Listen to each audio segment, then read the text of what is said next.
Romanosky from Calgary, Canada, and it's Friday afternoon in October, and I thought what we could do is do a quick shop walk and just explain some of the cars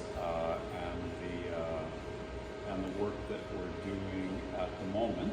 So let's start over here with this Porsche 928. Like I've said before in these videos, many of these cars have, problems that are unique to them. They can be, sometimes they're design weaknesses, sometimes they're just maintenance items, but we find that, with Porsche 928s, there's certain things that you need to do. With older Mercedes, there's certain things you need to do. With 300 SL Roadster, again, it has a unique set of issues and maintenance and problems and so on that you need to sort through. So when you get these cars in, the first thing you tackle is these known items. For one, they can often, it's preventative maintenance that can often prevent a catastrophic failure.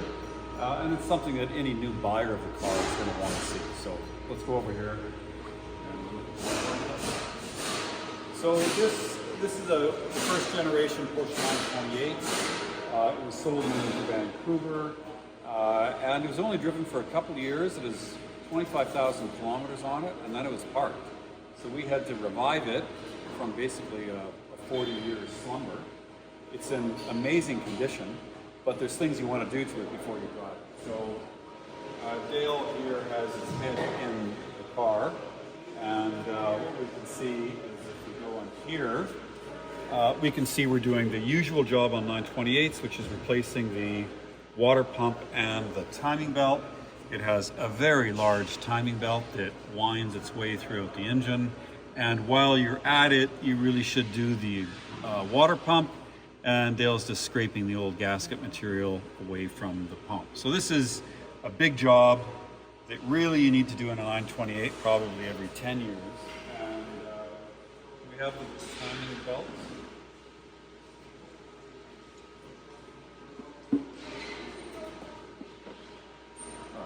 So this is what came out of it, and it's actually, considering it's 40 years, it's actually not too bad. But if we take the new one,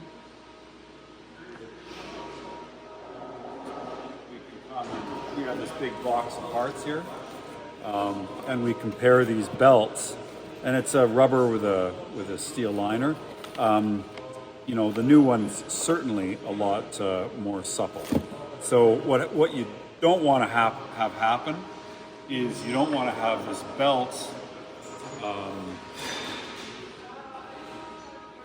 you don't want to have the belt slip because then the cam timing's off, and it can have catastrophic, you can do catastrophic damage. The early 4.5 liter engines in the 928 are non-interference, but still the clearance is very tight. So if it was an interference engine, that means the pistons can hit the valves if the timing belt slips. So timing belts are a hot topic, and most modern cars have timing belts because they're quieter. They started using them in the 70s, the Ferrari, mid-engine Ferraris, etc. Well, 12-cylinder cars too. There's debate about how often you should replace this. There's some people that say 3, 4, 5 years. Of course, those are mostly Ferrari dealers. For something like the 928, 100,000 kilometers or 10 years for sure, if not earlier. Okay, so we're doing all that work. Thanks, Tom. That is the old one. And then we have this box of parts here with all of the different hoses and other belts, etc. Spark plugs, etc. Okay, so we're doing this in the 928. This beauty up here is a 300 SL Roadster. It's a very valuable car, and we are doing service to the injection pump. And if you look under the car here, you can see this is the engine's tilted to one side. This is the injection pump. It runs off the shaft here, off the front of the engine, and we can see up in there, if you can get a look, you know, those are the different fuel pipes to each cylinder, and within this there's also 6 cylinders. It turns and it meters the correct amount of fuel into the engine. Fuel supply is this unit here, and then there is a vacuum operated diaphragm that's rubber and leather, and then that controls the mixture. Okay, so we're doing a service to this, brakes and the injection pump, and a general service. So that's kind of exciting to have, you know, such a great car here. Okay. This is the 73 Jag E-Type. It's a V12. It's coming in for a service as a hot start issue, which we're trying to sort out. So these can be, you know, not easy to.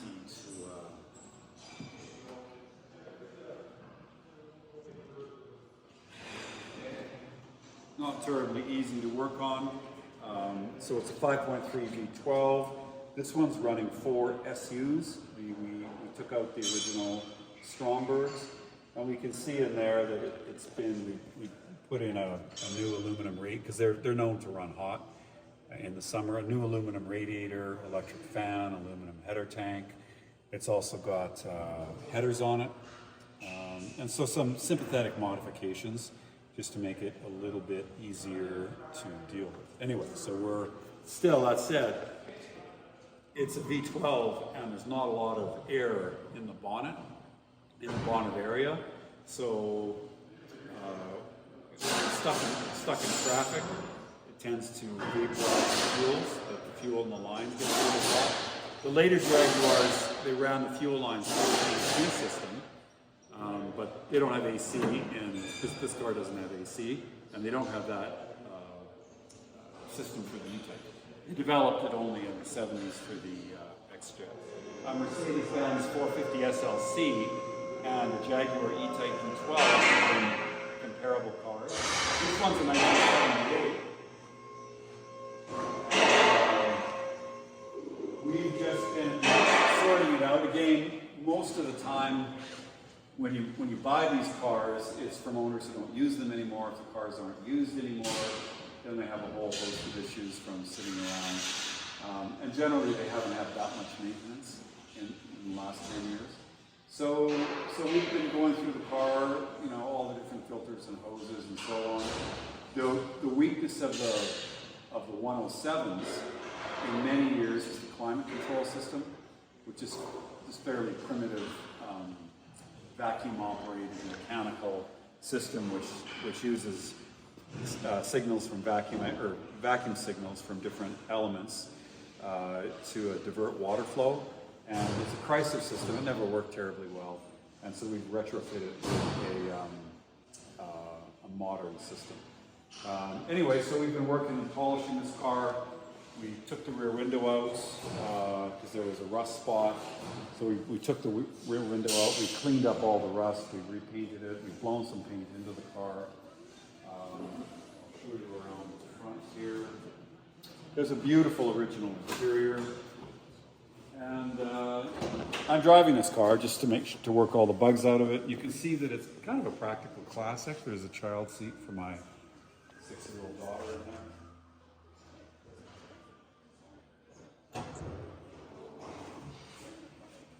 And in the engine bay, 4.5-liter V8, 3-speed automatic transmission.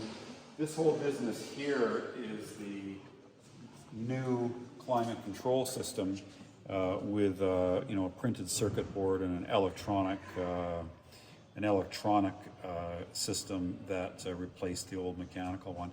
Do we have that old servo somewhere? So there's a bunch of mechanical sort of gears in the upper part, and then the water flows in and out the bottom part, and what happens on all of them is the housing cracks, and then the water leaks into the mechanical bit and wrecks the thing.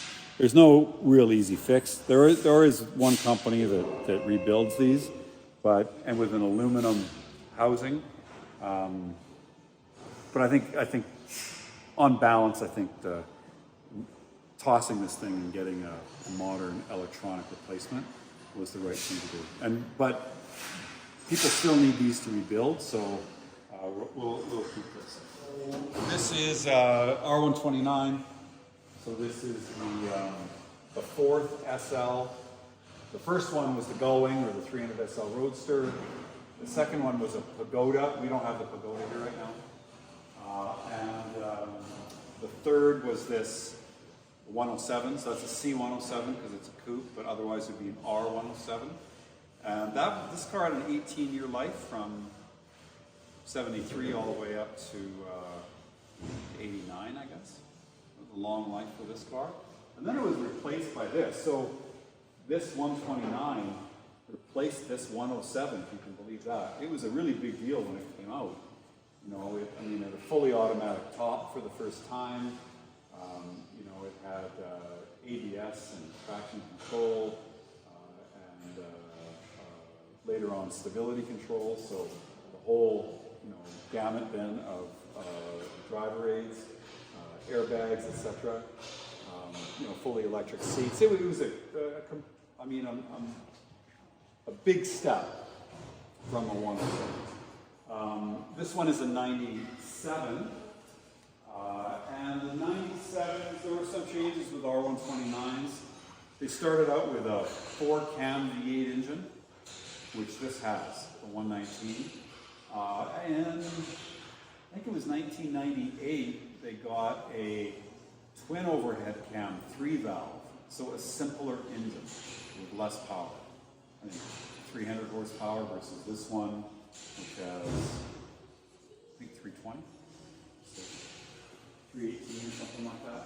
So the first 7 or 8 years of SL 129 had this 4-cam engine, and then, you know, I think partially with the Mercedes-Chrysler merger and so on, cost cutting or whatever, we went to a simpler engine, 3-valve, and just one overhead tank. So this is, you can see where the cams live there. It kind of a more elegant, high performance, cost no object solution, I think. Although the later engine works well too, and you know, that turned out to be a really good engine as well. So anyway, this car is one of the ones with the 4-cam engine and more power.